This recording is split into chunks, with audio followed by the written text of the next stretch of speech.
नमस्ते दोस्तों, कैसन बानी जा आप सभे। हम आशा करतनी कि सारा लोग खुश और हैप्पी होई। त आज हम लेके आइल बानी पेट से चर्बी गायब करे के बहुत आसान ये तरीका। ज़्यादा तला भुना खइला की वजह से पेट की समस्या हो जाता, गैस की समस्या हो जाता और साथ ही साथ पेट निकलल भी बहुत बड़ समस्या हो गइल बा कि अंदर कईल बहुत मुश्किल बाटे। तो बहुत आसान तरीका लेके आइल बानी जेके मात्र 15 दिन आप लोग ट्राई करब जा। बस 15 दिन में आप लोग के पेट एकदम से अंदर चल जाई। तो चलिए फ्रेंड्स, आज के मज़ेदार रेसिपी देख लिहल जा। सबसे पहले आप लोग देख सकेनी जा कितना आसान और ईज़ी तरीका बाटे। तो बहुत कम समय में आप लोग एके तैयार कर लेब जा और आप लोग जब एके चाही तब बना के मतलब कि पी सकेनी जा। कि पेला से का होई कि आप लोग की गैस की भी जौन समस्या होई वो भी दूर हो जाई और साथ ही साथ पेट के बहुत ही ठंडक महसूस होई। हाँ, बस साथ ही साथ थोड़ा-सा तलल और मसालेदार चीज़ों से थोड़ा-सा परहेज़ करे के पड़ी। तो अगर आप लोग परहेज़ करे खातिर तैयार बनी जा तो आज के मज़ेदार रेसिपी देख लिहल जाए कि हम कैसे बनाइल बानी। तो ई घर के जौन मतलब कि मसाला होला ओही से हमनी के बना के तैयार कर लेब जा। बहुत आसान और ईज़ी बाटे। सबकरा घर में ई सारा सामान मिल जाला। तो अगर आज की रेसिपी आप लोग के पसंद आइल होखे तो लाइक, शेयर और सब्सक्राइब कइल मत भूलब जा। तो चलिए आज के मज़ेदार रेसिपी देख लिहल जा। सबसे पहले का कइल जी कि लिहल जी हमनी के एइजा जीरा। तो 1 बड़ा चम्मच हमनी के एइजा जीरा ले लिहल जी और 1 बड़ा चम्मच हमनी के धनिया ले लिहल जी। सब चीज़ के का कइल जी कि बढ़िया से हमनी के साफ करके रख लिहल जी। अब एइजा हमनी के 1 बड़ा चम्मच सौंफ ले लिहल जी। अगर आप लोग के पास जवाइन होखे तो जवाइन भी डाल सकेनी जा। अब एइजा हमनी के नॉर्मल ठंडा पानी ले लिहल जी। तो देख सकेनी जा सबसे पहले का कइल जी कि हमनी के धनिया के दिखा देतनी आप लोग के छोटा-छोटा बीज बाटे। तो कौन सा भी धनिया आप लोग घर के ले सकेनी जा जौन मसाला में यूज़ करेनी जा।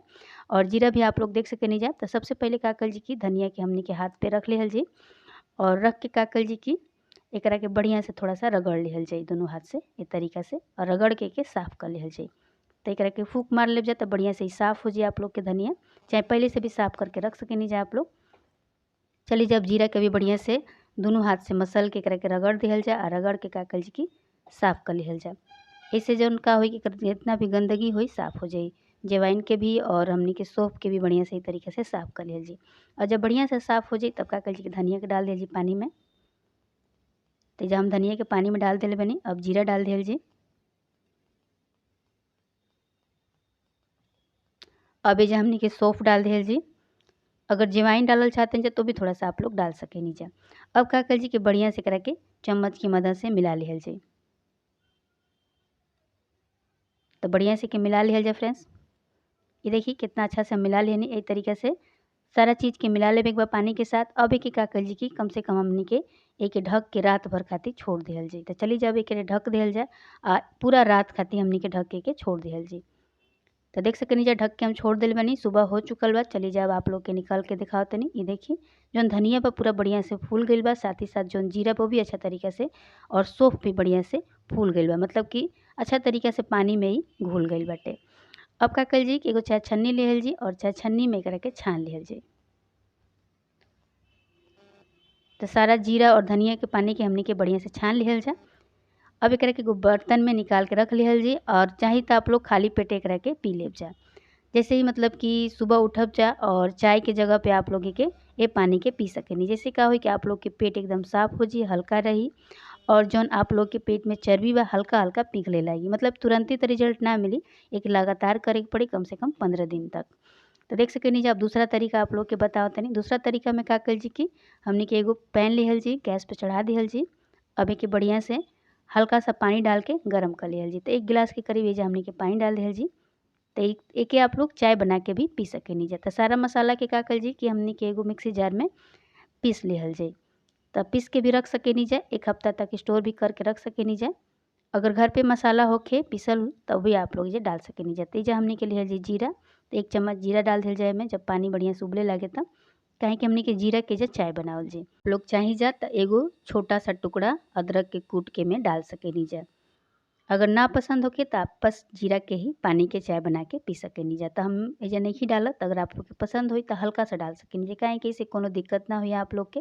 बहुत ही ठंडा पानी रहेला एकर जीरा के जौन पानी होला गैस बनेला तो ओमे भी आप लोग पी सकेनी जा। जैसे गैस की समस्या हो जाला तो भी हल्का सा एकर के पानी उबाल के ओमे थोड़ा-सा डाल के जीरा के पाउडर बढ़िया से चाय की तरह बना के आप लोग पी सकेनी जा। तो एकरा के बढ़िया से उबाल लिहल जाए। कम से कम 5 से 10 मिनट लाग जाई एकरा के उबाले में। अब के का कइल जी कि एइजा हमनी के गैस के बंद कर दिहल जी और एकर पानी के थोड़ा ठंडा होखे दिहल जी। तो जब ई ठंडा हो जी तब कोनो बर्तन में निकाल लिहल जाई। तो ई बढ़िया से ठंडा हो चुकल बा। एइजा हम एगो गिलास में निकाल देतनी। एके छन्नी से हम छान लेले बनी। तो चली जब एकरा के एगो बर्तन में निकाल दिहल जा। तो देख सकेनी जा अब एके बर्तन में निकाल लेले बनी। अब एकरा के थोड़ा सा ठंडा होके दिहल जा। जब ये ठंडा हो जी तब हमनी के कुछ और में मिलावल जी। तब एजा हमनी के का कइल जी कि 1 चम्मच लिहल जी मध, जौन मध घर पे मिल जाला सबका।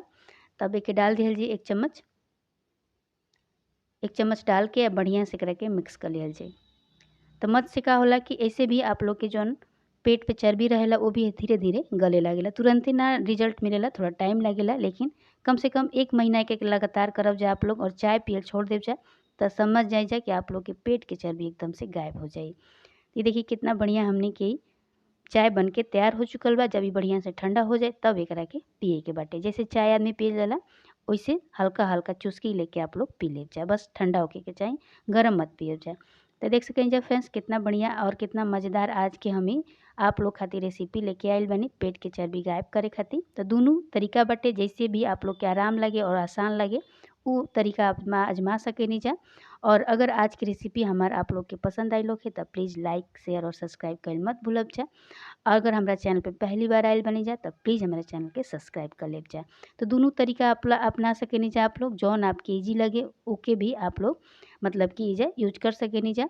और जौन आसान दिखे आप लोग के ओके रखे आप लोग आजमाइब जाए। ऐसे का होई कि आप लोग के पेट के चर्बी धीरे धीरे पिघले लगी। हाँ, बस तलल भुनल चाय थोड़ा कम करे के बाटे। और ऐसे का होई कि गैस के भी समस्या बहुत सारा लोग के बनेला वो भी ठीक हो जाए। तब तक खातिर बाय बाय, फिर मिल जी कल एगो नया वीडियो के साथ।